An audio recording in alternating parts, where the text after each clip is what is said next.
people of Andhra Pradesh. Through that we stabilize our country, Bharat.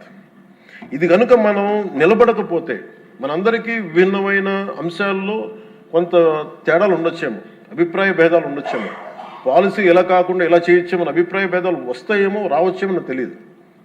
ఇప్పుడు దాకా రాలే, సంతోషం. రాకూడదని నేను కోరుకుంటున్నాను ఖచ్చితంగా.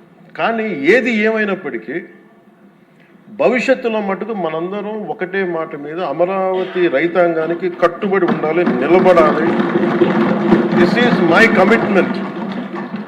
This is what our commitment from Janasena party to our trusted honourable CM గారు శ్రీ నారా చంద్రబాబు నాయుడు గారికి. మనస్ఫూర్తి ఇస్ అవర్ కమిట్మెంట్. మేము ఎక్కడికి దీన్ని మాట మార్చం, దీన్ని ముందుకు తీసుకెళ్తాం. దీనికి ఎంత డబ్బులు పెట్టాం, ఎంత డబ్బులు వస్తుంది, వీటన్నిటికంటే కూడా